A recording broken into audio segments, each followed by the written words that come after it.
And when he said that, then my whole mentality went from player-coach relationship to player-enemy relationship. And I literally said, well, you know what? Screw it. Next time I'm late, I'll come in here when I want to. I'll run some errands. I'll go to IHOP and get some breakfast. I'll do what I want to do, and I'll show up here when I want to. And he goes, well, you can't talk to me like that. And I said, yes, I can. I said, you don't respect me, I'm not going to respect you. And you know what? Every time I talk to you and I tell you what's going on with the players, you always say, I hear you, I hear you. I said, I'm not stupid. You're just dismissing me. You're dismissing the team. But I got one thing to tell you. You're losing this team. Do you hear that? And I walked away from him. And from that moment on, our relationship did a complete turnaround. And at that time, all of a sudden, he started coming around kind of cracking jokes, being more personal with guys. And it was like, this is weird. We don't know how should we laugh because like a friend who's a comedian who's not funny, but you got to laugh at their jokes, or is he really trying? And we found out he was really trying to connect with us at that point. And I know his wife had a nice talk with him about it. And I think that kind of changed his mindset. So we bought in, he bought in to us.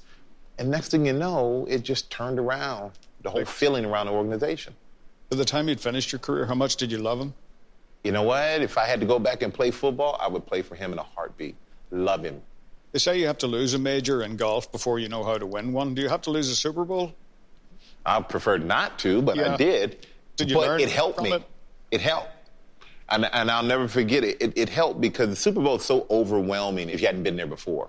So the first time you go, and it's like, oh, my God, it's the Super Bowl. Oh, and you're so nervous, and every step and every play, you're like, You're not free-flowing. You're not enjoying the game. You're not playing football. You're worried about everything outside of it because it seems so big. But when we went back, my final season, there were only three guys on our team, and the only three had ever been to a Super Bowl, myself, Amani Toomer, and Gray Rugemer. Coach Coughlin said, I want you three to address the team the week before and tell them what to expect. And my big message was basically all these things that go on, you hear about how great the game is, and don't get overwhelmed. It's still just football. When they kick the ball off and all those light bulbs and flashing lights and all that, enjoy it. Stay loose. It's just a game. Michael's final football game was Super Bowl 42, but the odds of a storybook ending seemed long. The Giants were 12-point underdogs to the mighty New England Patriots, who were 18-0 and looking to complete a perfect season. During the game, Michael let his actions do the talking. And then, with the Giants on the verge of one of the greatest upsets in NFL history, he had a message he wanted to deliver to his teammates. Okay, 17-14, fellas. One touchdown, we are world champions. Then, Eli Manning turned into Harry Potter, and he pulled off some on-field magic.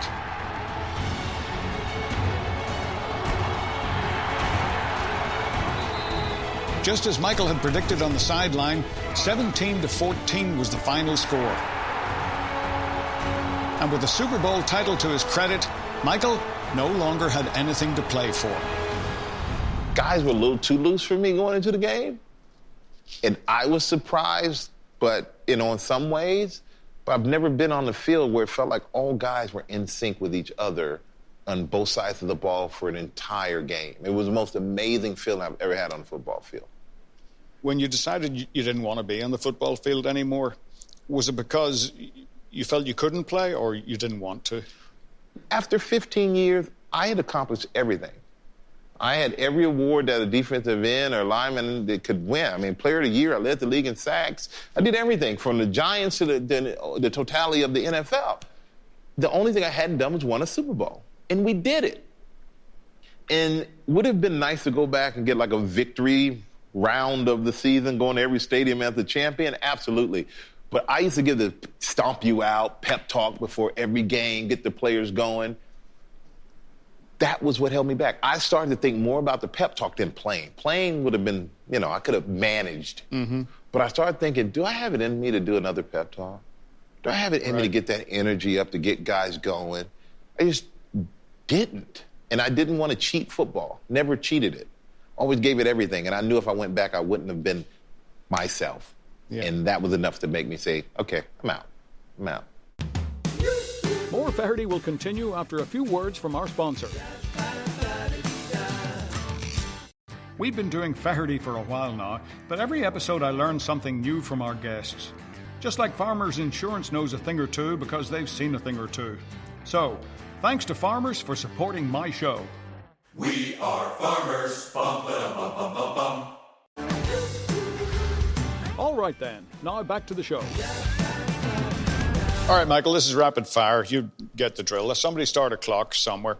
Who's the best golfer among football players? Me. Good answer. A word to describe what it was like to meet Muhammad Ali. Breathtaking. What's your favorite car? 1971 Ferrari Daytona. Oh, wow. Yeah. What's that car worth? Quite a bit. Yeah. Quite a bit. The hardest part of doing a morning talk show is... Waking up. No, that's what I thought that would be. Who was the toughest player you ever lined up against? Eric Williams, Dallas Cowboys. How many touchdowns did you score? 3 or 4. Yeah? Yeah. Beer or wine? Neither. Yeah. What's your favorite club? Oh, boy, favorite club. Oh, I haven't been in a club in a while, but I've had some good nights at One Oak. Peyton or Eli? Eli, man. Eli won me 2 rings. I love Peyton, but Eli all the way. Yeah. Instagram or Twitter? Instagram. Tom Brady, healthy respect or unabashed hatred? Healthy respect. How would you do on Dancing with the Stars? Crush it. I would win. You would? Yeah, I'm limber. I'm limber, and I'm light on my feet. Who would play you in the Michael Strahan movie? Denzel Washington or Will Smith. Michael B. Jordan. Somebody good looking. Yeah. Who's the best sports writer? Jay Glazer. The best Irish talk show host with spectacular hair? You. That's a lucky guess. I got the hint. Well, that's it. As always. That's it? You win nothing. Stop the clock. What? Why did I answer those? I didn't get anything. We met golf club. Golf club. Oh, I was like, damn. We were talking about drinks, and I wasn't paying attention. Oh! I'm kind of lucky in that, golf's a funny game. It just makes you look like an idiot. Is football a funny game? Yeah, but you know what's weird about golf, man? And I love playing golf, but right when I think I got it, then I don't. Yeah. Literally, I'm playing well. My swing is on fire today. My putting's great. But that never changes. Doesn't matter how good you are at it. The game always feels that way. Yeah, but that blows my mind because football, I felt like, not that I mastered it, but you know what? Because I can be consistent. Golf, I'll be smashing the driver, and then I'll get out there and I'll say, what is this thing in my hands? What do they call this? I can't hit it. I don't understand it.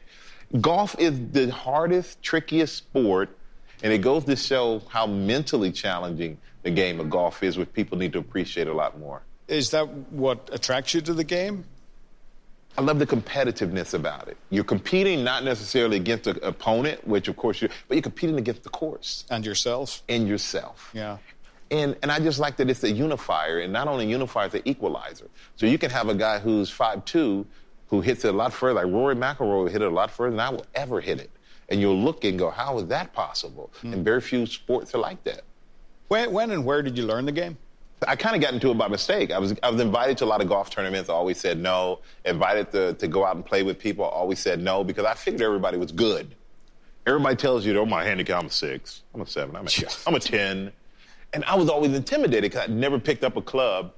And a friend of mine said, hey, why don't you come out and play with me? So okay, whatever. I went out and played with this guy. And I realized everybody sucks. Everybody sucks. You're meant to suck. Yeah. I like everybody kind of sucks at this. And from then I was hooked because once you get hooked on it, you want to get the right swing. You want to get the right feel. Yeah. When you're nothing better than every round of golf. I don't care how bad your round is going. You could shoot 150. I guarantee close to the end or at the end of that round, you will hit one shot that will make you go. That brings you back. Oh, I get this. I got this. Oh, that felt too good. Is there a difference between football playing golfers, baseball playing golfers, or basketball playing golfers? It depends on the position. Yeah? Yeah. Baseball playing golf. I remember Ken Griffey Jr. a long time ago. I said, hey, you can do, how's your golf game? He goes, well, I swing for a living. So that was his answer. And football players, quarterbacks are good and kickers are good because they don't get hit. For me, I'm getting banged up. I'm lifting weights every day. Yeah. So your body's constantly changing. You're constantly sore. So once we get to the point where we're playing golf, it's after you're retired. Right. You know, my body's beat up and old. But it is something that I wish I'd taken up when I was a kid. I hear that all the time. To learn the game of golf. Who was Chris Mamalanga? Ex-teammate. Yeah. Ex-teammate, ex-lineman, defensive tackle. He loved to fight. And I think he just had an issue with me because I was just like very chill. I come in, mind my own business. And he was just pushing me. And then eventually, I'm like, you know what? You're still a rookie. Why are you talking to me? And he literally came up. He's like, well, you think you can whip me? And I'm like, hey. I mean, I can't say no. In my head now, David, I'm like, whew, I really don't want to fight this guy. Mm-hmm. So I said, well, I'm not trying to fight you, but if you come at me, we're going to have to go. And eventually, after back and forth of that, he swung, and I ducked. And then I grabbed him and threw him.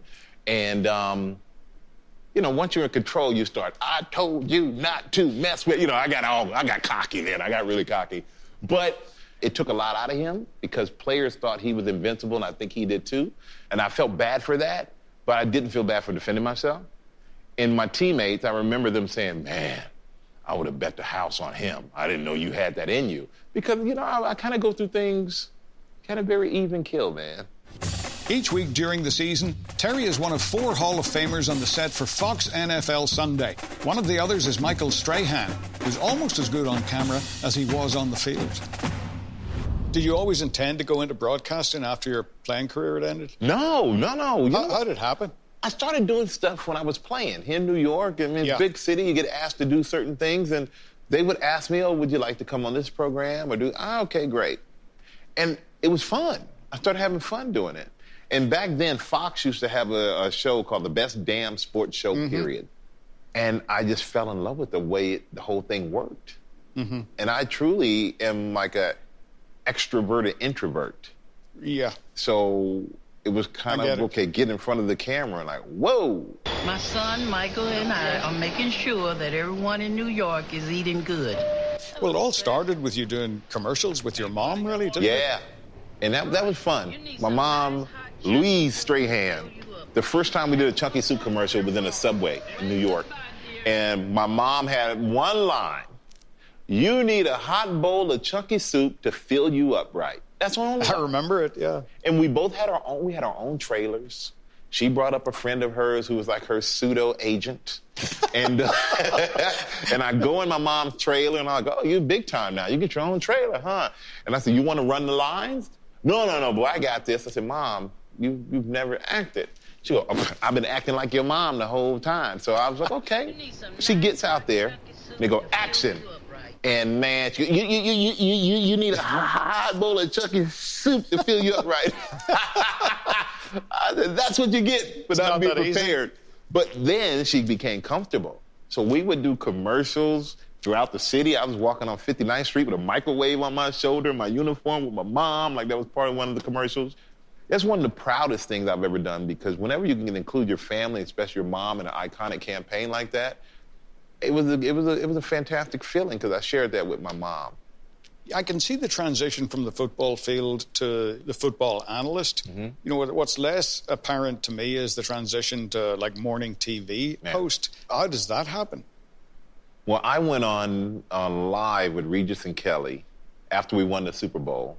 And I always joke with them and say, well, it's probably true, though. Only reason I went on because Eli Manning wasn't available. So I went on, had a great time as a guest. And I said, you know what, if Regis ever takes a break and goes on vacation like I know he does, I would love to come in and co-host for a day. So you suggested it? Yeah, I suggested it. Good for you. But it took a year later before I ever heard anything back. And apparently they ran out of people to ask. So they came to me.